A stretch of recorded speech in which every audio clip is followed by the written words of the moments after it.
Maulana Cheikh Khayri, qui est donc un fils spirituel de Cheikh l'Islam, Cheikh Ibrahim Niass, n'a rien laissé de Cheikh Ibrahim Niass. Pourquoi? Parce que Cheikh Ibrahim Niass, tout le monde le sait, les grands érudits le savent, il est sur les pas du prophète sallallahu alayhi wa sallam. Il a même dit Iza sar khayruna sirtu wara'ahu wa in halla yawman fal masiru ba'id.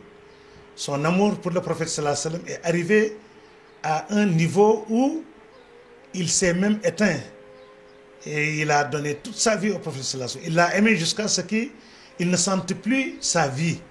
Il vit dans la lumière du prophète sallallahu alayhi wa sallam. Il le dit même وَلَوْ صَوَّرُونِي فِي الْحَقِيقَةِ لَمْ يَرَوْا سِوَى شَخْصٍ مَحْبُوبٍ بِهِ نَتَمَتَّعُ.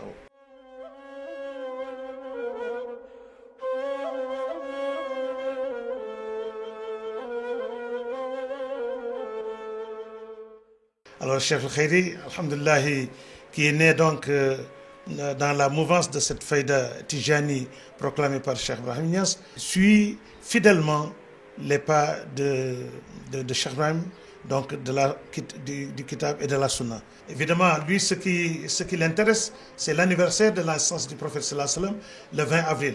Nous aussi, les disciples, c'est ce qui nous intéresse, mais à travers maintenant, n'est-ce pas, la naissance du prophète sallallahu alayhi wa sallam, nous faisons aussi la ziyara à notre cheikh, parce que le Coran l'a dit, les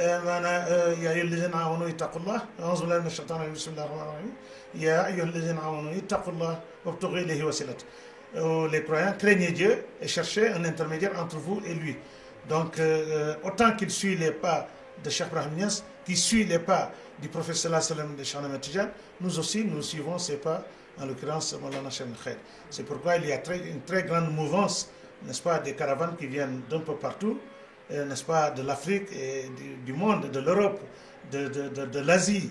Parce que vous verrez des disciples qui viennent de Singapour, d'autres qui viennent d'Angleterre, d'autres qui viennent des États-Unis, d'autres qui viennent donc de tous les pays donc, du continent africain. Ils veulent se rapprocher de leur Seigneur. Ils veulent donc, n'est-ce pas, retourner carrément à leur Seigneur pendant qu'ils sont en vie. Ce Seigneur qui est plus proche de nous que notre veine jugulaire, qui est entre l'homme et son cœur, mais que nous ignorons, que nous ne sentons pas, que nous ne voyons pas. Pourquoi? Parce que le cœur a emmagasiné tellement de préoccupations, tellement de sentiments, tellement de choses que la lumière de la Haqq Muhammadiyya qui émane la lumière divine n'a plus donc la clarté qu'il faut pour éclairer l'esprit, pour que le fidèle soit conscient de la présence divine.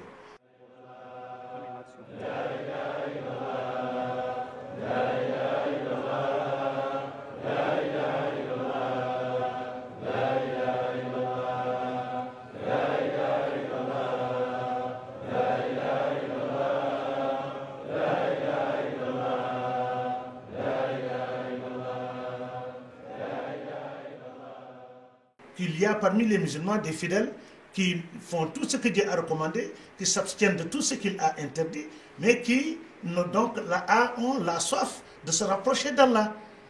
Dieu le dit, si le serviteur se rapproche de moi d'un empan, je me rapproche de lui d'une coudée. S'il se rapproche de moi d'une coudée, je me rapproche de lui d'une brasse. S'il vient vers moi en marchant, je viens vers lui en courant. Ça, c'est un autre hadith qudsi qui dit ce qu'il y a de plus agréable à moi chez mon serviteur, c'est le fait qu'il accomplisse les actes que je lui ai ordonnés, donc les fara'id. Mais il ne cesse de s'approcher à moi par de bonnes prières surrogatoires jusqu'à ce que je l'aime. Si je l'aime, dans une version je le deviens, dans une autre je deviens la vue avec laquelle il voit, lui avec laquelle il entend, les mains avec lesquelles il agit, les pieds avec lesquels il marche. Donc ces fidèles serviteurs qui veulent donc se rapprocher d'Allah, qui font les zikr, parce qu'on a demandé à Cheikh Ahmed Tidiane quels sont les nawafil qui font que le serviteur se rapproche de son Seigneur. Il dit zikrullah ta'ala wa salatu ala nabi. Parce que tout acte que vous accomplissez, prière, jeûne, hajj et autres, c'est inscrit dans votre livre. Ne serait-ce que le poids d'un atome, vous le verrez parce que c'est inscrit. Mais maintenant, quand vous invoquez Allah, vous dites la ilaha illallah, vous dites Allah, Dieu n'a pas de place dans le livre. L'ange ne peut pas gérer Allah. Là, c'est Allah même qui intervient. C'est pourquoi le Coran vous dit, invoquez-moi, je vous invoque.